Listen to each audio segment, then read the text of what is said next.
উনি সাহেব মেয়ে ছেলের সাথে কথা বলতেছে এত রাত্রে। ঠিক আছে, উনি ওনার ঘরের ভিতরে গেছে, যা সে ওনার কাছে আজ করছে, কিন্তু উনি যে পাশার নিয়েছে এটা কিছু রাখলেন না, এইটা আমার চাচা বুঝতে পারছেন। বুঝতে পারে সে বললেন যে আপনি পাশার নিচে কি রাখলেন আমার দেখান। আসসালামু আলাইকুম বন্ধুরা, আপনারা এতদিনে হয়তোবা জেনে গেছেন দেশের বিভিন্ন জায়গায় ছড়িয়ে ছিটিয়ে থাকা ইতিহাস, ঐতিহ্য ও সংস্কৃতি নিয়ে ভয়েস অফ ক্যামেরায় আমি প্রতিনিয়ত হাজির হয়ে থাকি। তারই ধারাবাহিকতায় আজকে আমি চলে এসেছি রাজবাড়ী জেলার ধুনচি লক্ষ্মীকোল গ্রামে। বন্ধুরা, আমি এমন একটি মাজারে এসে উপস্থিত হয়েছি যার নাম সাহা সাহেব। বুঝতেই পারছেন, নামের শেষে তার রয়েছে সাহেব। নিশ্চয়ই সে অনেক গুণী মানুষ ছিলেন। বন্ধুরা, এলাকার মানুষের মুখে শুনতে পেরেছি তার জন্মস্থান ভারতের পশ্চিমবঙ্গের বীরভূম জেলায়। তার জীবনদশায় বিশ্বের বিভিন্ন প্রান্তে তিনি বিচরণ করেছেন। সর্বশেষ তিনি আমাদের প্রাণের শহর রাজবাড়ী, সবার প্রিয় শহর রাজবাড়ী, এখানে এসে মৃত্যুবরণ করেছেন। আর হ্যাঁ, তার মৃত্যুবরণ করা নিয়েও অনেক ঘটনা রয়েছে। এলাকার একজন স্থানীয় মুরব্বীর কাছ থেকে আমরা সেগুলো শুনবো ইনশাআল্লাহ। স্থানীয় লোকদের মারফতে জানতে পেরেছি তিনি একজন আল্লাহর ওলি ছিলেন। তার জীবন দশায় অনেক ঘটনা ঘটে গেছে, যেগুলো এলাকার মানুষের মুখে মুখে শুনতে পাওয়া যায়। যার উদ্দেশ্যে এখানে আসা, তার নিয়ে আমরা অনেক ছোট বড় মজার কাহিনী শুনব। এলাকারই সবচেয়ে বয়স্ক ব্যক্তি এবং অনেক সুনামধন্য একজন মুরব্বীর কাছ থেকে, যিনি আপনাদেরকে বলতে পারবে শাহ সাহেবের বিস্তারিত। তো বন্ধুরা, চলুন আমরা চলে যাই আমাদের সেই স্থানীয় মুরব্বীর কাছে। আসসালামু আলাইকুম, আমার নাম সোবান আলী আনসারি। আমার ডাকনাম হলো সাফান মিস্ত্রি। সাফান মিস্ত্রি বলে পরিচিত, সবাই আমার ওই নামেই চেনে। তো এইখানে চাচার সম্বন্ধে উনি আমার কাছে তথ্য নিতে আসলেন। আমি আমার মায়ের কাছে, আমার চাচার কাছে যা জানি, যা শুনছি আমি, তাই আমি ততটুকুই আমি বলতে পারবো। ওনার বাড়ি ছিল বীরভূম, ভারতে। ওখান থেকে উনি এখানে হঠাৎ করে উদয় হয়। তো ওনার আচার আচরণের ব্যবহারে আমাদের এখানকার সব লোকই মুগ্ধ। তো উনি থাকতেন গোদাবাজারে এক বট গাছের নিচে, মরিচা গাছের ঘরে থাকতেন উনি। গাছেরই চাল, ছোট্ট ঝুপড়ি, গাছেরই ওই মরিচা গাছ দিয়ে বেড়া দেয়া, মরিচা গাছ দিয়ে গেট করা, এইরকম অবস্থায় উনি থাকতেন। আমার চাচা হঠাৎ করে একদিন অলৌকিক কোনো কিছু দেখে ওনাকে আমাদের বাড়ি নিয়ে আসেন, আমার মেজ চাচা। তার থেকে আমার আব্বা খুব ওনার ভক্ত ছিল।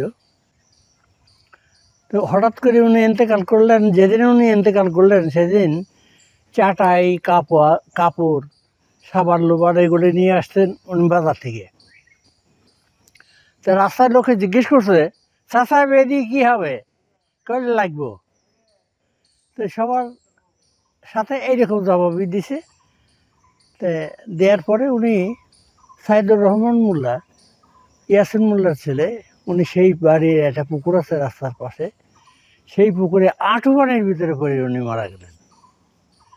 তো উনি মারা যাওয়ার পরে ওনার জন্য বাঁশ কাটিয়ে ঢাউট বানানোর জন্যে ওই সাইদুর রহমান মোল্লার একটা আম গাছ ছিল, খুব ঐতিহাসিক আম গাছ, সেই আম গাছের নিচে ওইগুলো করা হইতেছে। তো সাগরকান্দি থেকে একটা লোক এসে বললো যে এখানে মারা গেছে কে? তো বললেন যে এখানকার লোক বললেন শাহ সাহেব মারা গেছে। তো উনি বলতেছেন চাচা আমি নৌকায় উঠলাম আর চাচা নৌকা থেকে নেমে গেল, মারা গেল আবার কখন। তো আমাদের এখানকার লোকজন বলতেছে আপনি বিশ্বাসটা হয় দেখে আসেন, ঘরের ভিতরে শোয়া রাখছে, ওনার গোসল দেওয়া লাগবে না, উনি নিজে গোসল করছে।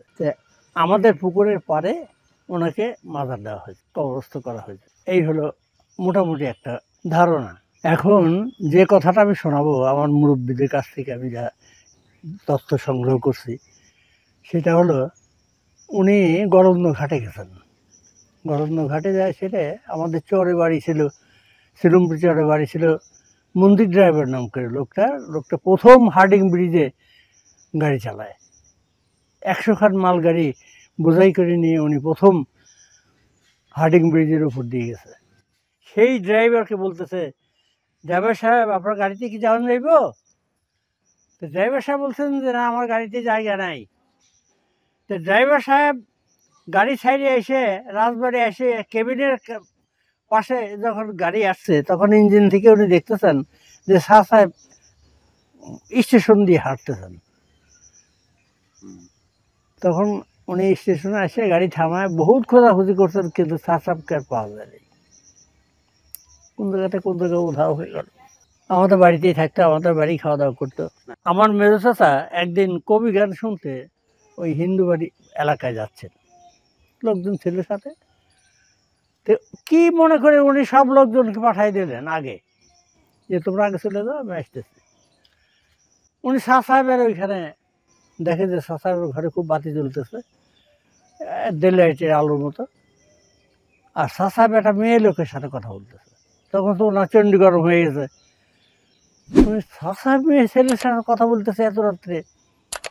ঠিক আছে, উনি ওনার ঘরের ভিতরে গেছে, যা সে ওনার কাছে আজ করছে, কিন্তু উনি যে পাশার নিচে এটা কিছু রাখলেন না, এইটা আমার চাচা বুঝতে পারছেন। বুঝতে পারে সে বললেন যে আপনি পাশার নিচে কি রাখলেন আমার দেখান। তো অনেক বলার পরে পাশার নিচ থেকে বাইর করলে একটা চেনা পুতুল, কিন্তু পুতুলটা হল মেয়ে পুতুল। তো উনি সেই মেয়ে পুতুলের সাথে কথা বলতেছিলেন। এটি দেখে আমার চাচা মনে করলেন যে এই লোকের তো এখানে রাখা যাবে না, এই লোকের আমার বাড়িতে নিয়ে যাবো। তো শেষে তাকে এই বাড়িতে নিয়ে আসা হলো, আমাদের বাড়িতে। এখানেই থাকতো, এখানেই খাওয়া দাওয়া করতো।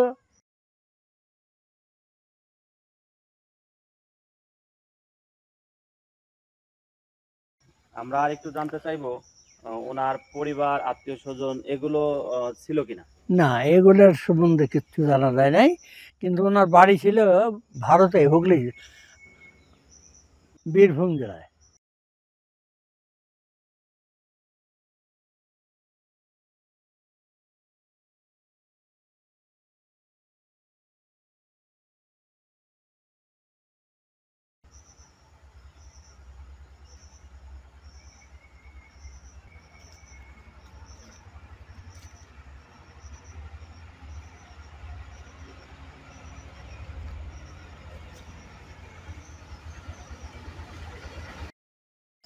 বন্ধুরা শুনলেন শাহ সাহেব সম্পর্কে বিস্তারিত। ওনার যতটুকু জানা ছিল উনি ততটুকু আমাদের জানালেন।